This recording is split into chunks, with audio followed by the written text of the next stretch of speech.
Okay, we're ready. Okay, good evening, everybody. Today is the 14th of March 2014, and we are in the library room 212 here to interview an IT professional, Mr. Sabah Karam. And my name is Obinna Obuago, and my colleague right here is Tabitha McKenzie. Okay, so let's proceed with the interview. Okay. Mr. Karam, what is your job like on a typical day? Okay. Well, let's say a typical week. Okay.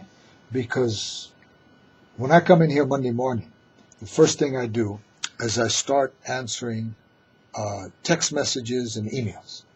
Okay. The text messages coming through Google Voice. And in the old days, when students needed help, I had to use a telephone. Answer the phone.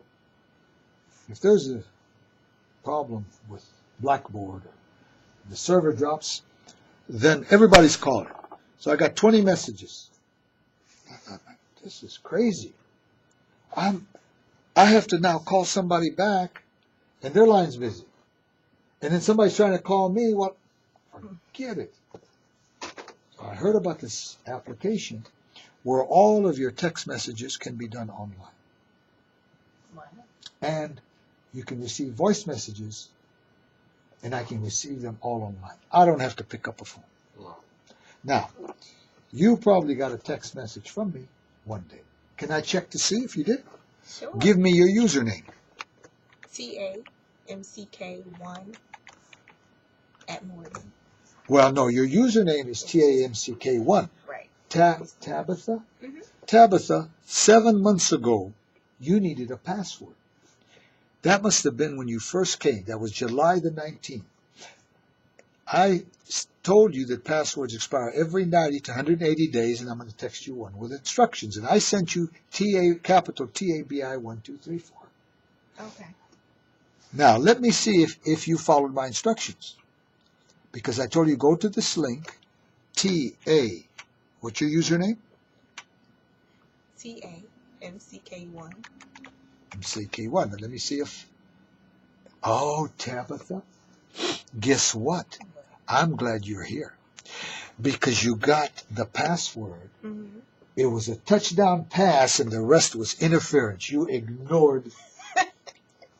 That's okay. Tabitha, that's why it was good to have a history of text messages. Now, maybe you didn't have time. You just needed your password to get online, to do some work, right? Here's the first, man, I'm just getting into school, and I ain't got time to go do security questions. So, Tabitha, this is what I'm going to do. See, I've entered your username, TAMCK1, and you're still at 443208. I'm going to copy this message, and I'm going to move it over to that text box, and you should receive that message. Is your phone with you? Yes. Let's see if you got it. I don't have that phone number anymore. Oh, you have a different phone number? Yes. Oh, so this is what I'm going to do. I want you to give me your new phone number. Oh, yes. You type. We're not going to announce this publicly. 8820. Now look at it and see if I entered it correctly. None of you are going to know Tabitha's number. Only me at this point. That's correct. I'm updating the information, and I'm going to send it to your new phone, and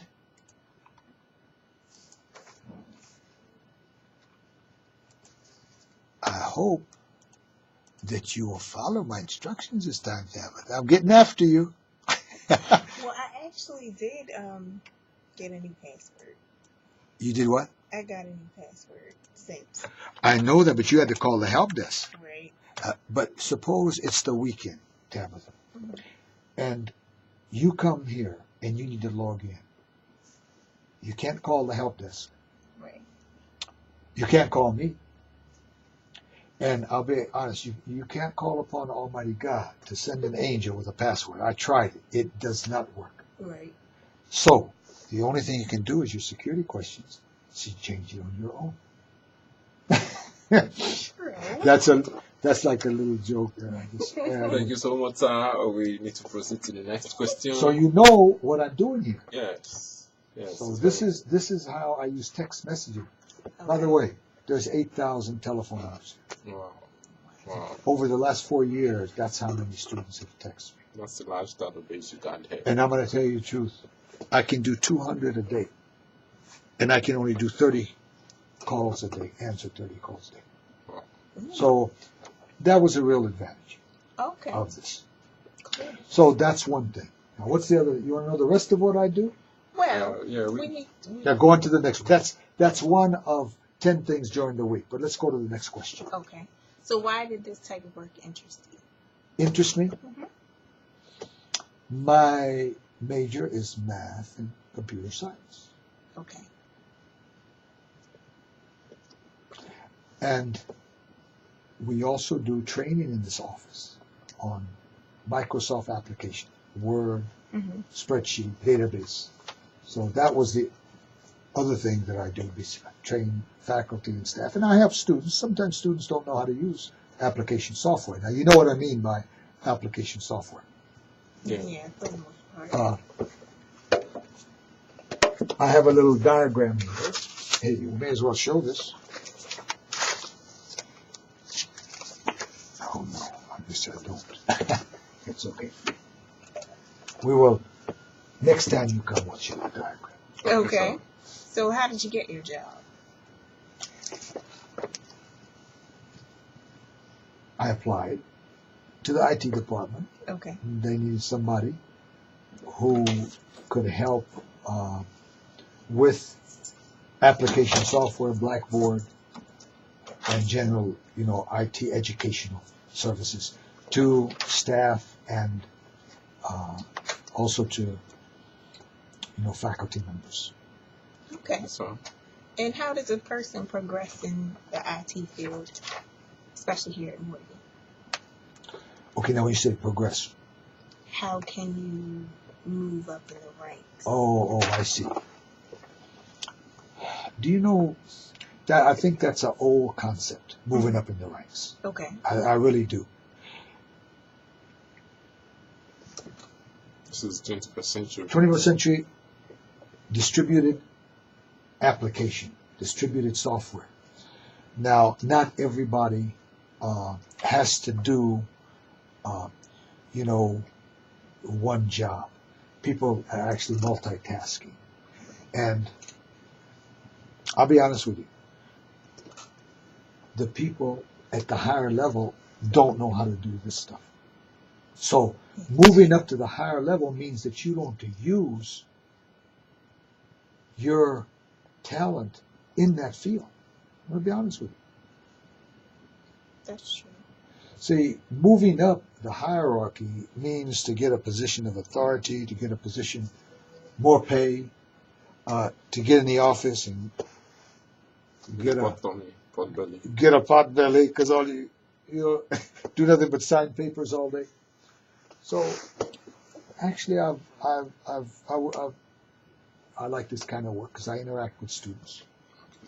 You can see that my front door's propped open, right? Mm-hmm. So when I'm here in the office, that door's open. Right.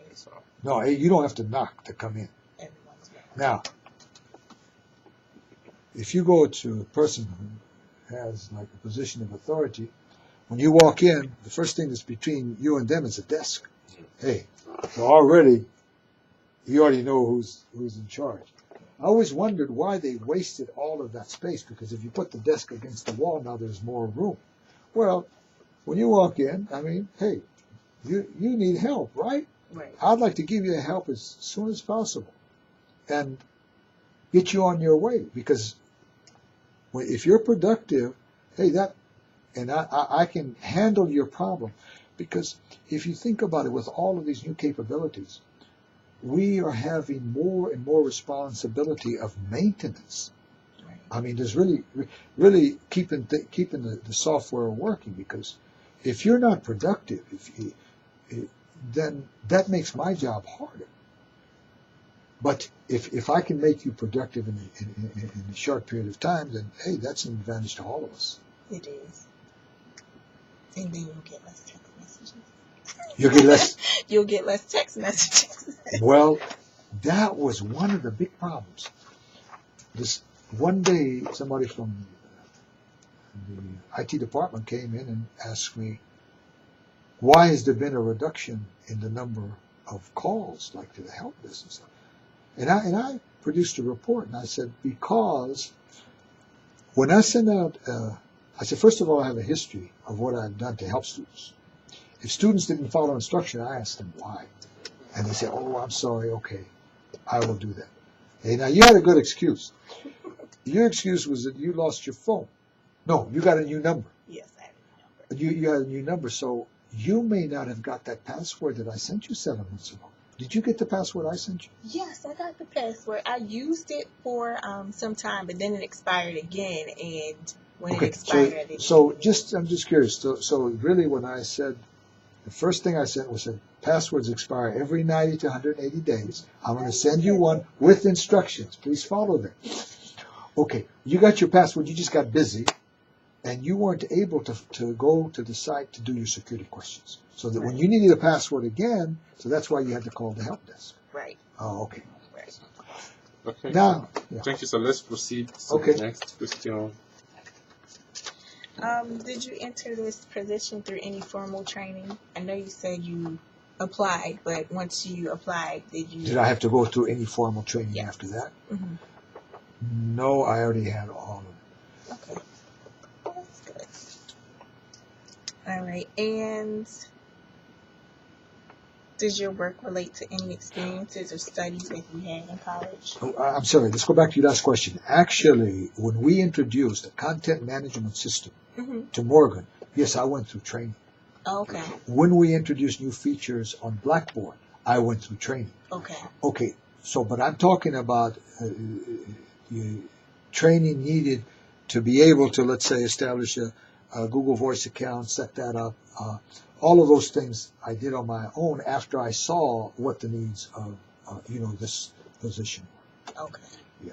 Okay, that's good. But once they have it in enhancements, once we got some new software installed, then I went through training for the content management system. Now, with the content management system, if you go to our Morgan website, those web pages for the various departments need updating? Yes. Okay, who does it? Mr. Sabra. No, it used to be the webmaster. But imagine there's hundreds of departments. How's he going to update all those?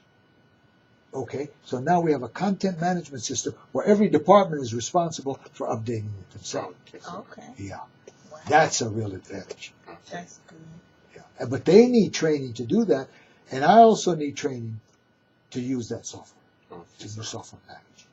Okay, so Okay. So with this job, would you happen to know what the typical entry-level job titles and functions would be? Since I'm in educational training services, usually there is a department that trains staff, faculty, and even students on software applications. Okay. For example, you want to produce a newspaper or a magazine, or you want to produce a brochure, and you never used Microsoft applications. Well, I can help you do that. okay, so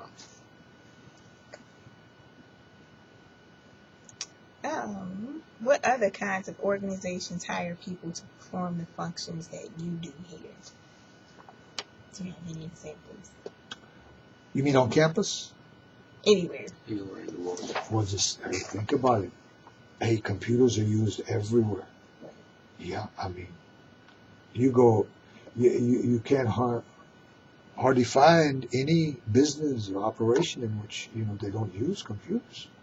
There's a computer on every desk in every office. Yeah. Okay, so you go and average individual doesn't know how to network computers.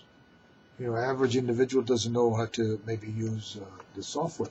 So if you go into a company and they have canned software, they have software created that works like a legal office.